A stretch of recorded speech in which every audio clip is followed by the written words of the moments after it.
நமக்கு தான் heroine support பண்றாங்கங்கறத புரிஞ்சுக்கிட்ட நாவல் ஹீரோயினும் அவங்க எல்லாருக்குமே ட்ரிங்க்ஸ் அரேஞ்ச் பண்றாங்க. நம்ம ஹீரோயின் என்னதான் அவங்க உலகத்துல இருந்தாலும் அவங்க 2K கிட்டாச்சு. காக்டெயில் தெரியுமா அது தெரியுமான்னு எல்லாருக்கும் இவங்களே சரக்க மிக்ஸ் பண்ணி கொடுக்க அங்க இருக்கிற எல்லாருக்கும் இது ரொம்ப பிடிச்சிருக்கு. முக்கியமா சொல்ல போனா வில்லியோட ஜால்ரஸ் எல்லாம் வில்லிக்கு ஜால்ரா அடிக்கிறத விட்டுட்டு இப்ப நம்ம ஹீரோயினுக்கு ஜால்ரா அடிக்க ஆரம்பிச்சிட்டாங்க.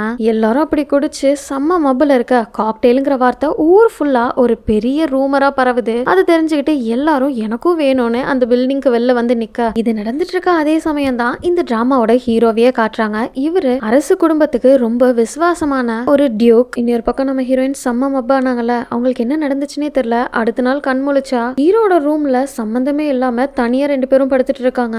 நாவல் படி நம்ம ஹீரோ நாவல் ஹீரோயினை மீட் பண்ணி அவங்க 2 பேரும் லவ் பண்ணி கல்யாணம் பண்ணிருக்க வேண்டியது. ஆனா அதுக்கு பதிலா தான் அன்னைக்கு நம்ம ஹீரோயினை மீட் பண்ணிட்டாங்க. இதுக்கப்புறம் நாவல் ஹீரோயினை லவ் பண்ணுவாங்களா இல்ல கதை வேற மாதிரி போகுமாங்கிறத அடுத்த பாட்டுல பார்க்கலாம். பாய்.